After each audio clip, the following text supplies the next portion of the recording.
Comes like up to be, well, first off, welcome to my backyard. Ha! It's so nice out here.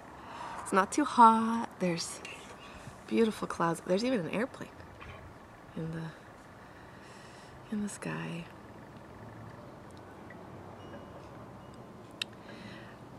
Relationships and ownership. Maybe we talk about those.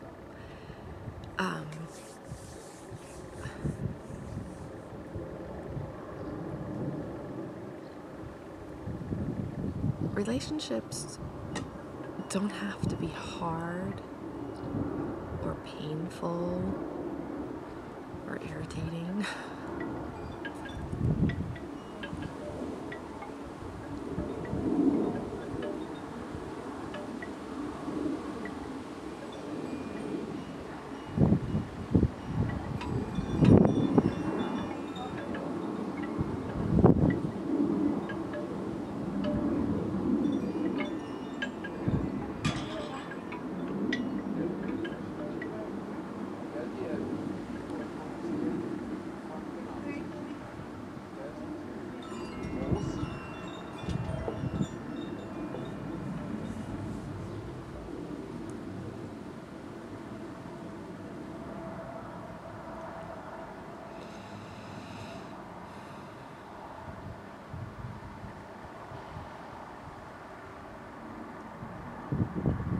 Sometimes when we feel a relationship is coming to an end, there's some fear there, and that fear creates a story about how that other person is evil, mean, a bastard, a jerk.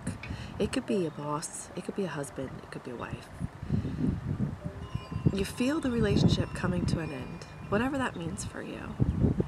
And it might not mean that the relationship is physically going to break apart, but anyway, you feel that relationship is coming to an end, and your mind and you start to make up this story about how that person's wrong, and they smell funny, and they look funny, and there's all these many things wrong with that person or that situation. I mean, you can take it even further. It's like there's this belief that in order to separate physically or separate this relationship, I have to get mad and angry, and I have to not like the other person. And that's what hurts. It's not the actual ending of a relationship or the ending of a phase in a relationship or ending of a portion of a relationship or whatever. It's not even really an ending. But instead of just being like, oh, I think I'm done with you for now, and I love you very much, and I no longer want to be physically in your vicinity. Or I'm going to take a 6-month break, or it has nothing to do with you. I love you. You're perfect just the way you are, and I just recognize that I don't want to hang out with you. Or I don't want this job anymore. I want to do something else, maybe more fun. But thank you for the opportunity that you've given me. You don't have to make anyone your enemy. It's that making something or someone your enemy that's so painful.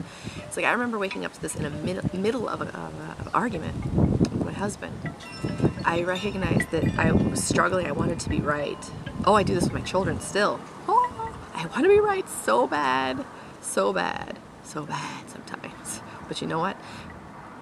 Being right in that instantaneous moment is nothing. Nothing. It doesn't even scratch the surface of looking at the truth and seeing the truth for what it is in front of you.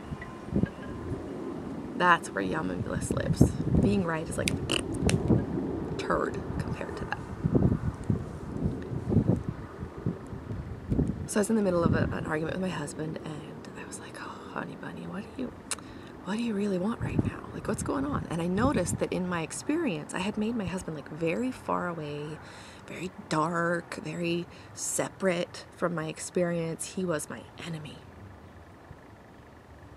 And I recognized that perception was hurting me. That experience of my husband, this man that is so dear to me, as my enemy, took me to my knees. And in that moment, I was like, okay, honey, What is it you really want? Well, I want to be connected to that man. I want to be close to that man. I want to, I want to be in his arms, and I want to be a team. And in that moment, waking up and then we go, boom, like, oh, honey, I love you so much. What are we fighting about? And he said, what? Weren't you listening to me? I'm like, actually, no, I wanted to be right. And I didn't hear anything you said.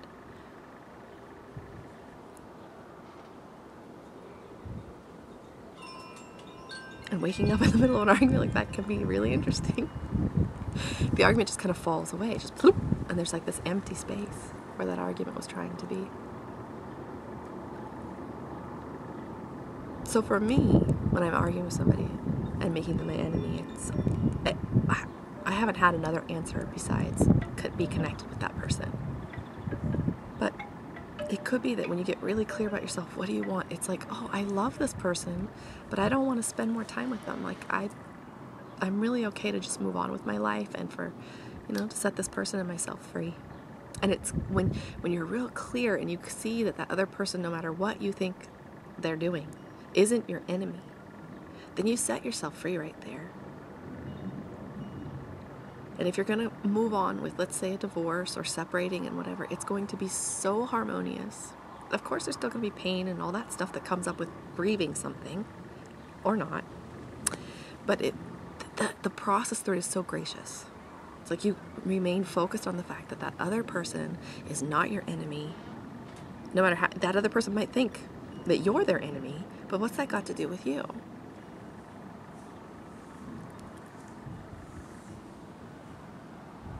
We think we have to hate somebody in order to walk away from them, and that's just not true. You can love somebody deeply. Somebody can be very precious to you, and you just say, I'm done spending time with you. And the funny thing is, if you've noticed, like if you've ever been really mad at somebody, or you've even experienced the experience of like deeply hating somebody and like whatever, notice that in that moment of being angry with your partner, or angry with your boss, or angry with your child, or angry with your friend, or angry with your neighbor, notice how much time you spend with them on your mind. You are spending more time with the people that you don't like, that you dislike, that you're upset with, that you're complaining about, than you could ever really physically spend with them. Like, you are so much more intimate with them than you could ever really be physically face to face. That person has become your world. They have quite literally become the love of your life. It is they are what you are focusing on. They are what you are paying attention to. They are what you're obsessing about. It's like, when you fall in love for the first time.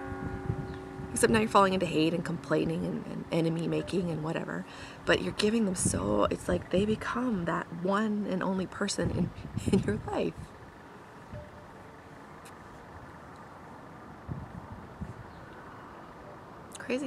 Craziness. There are no enemies.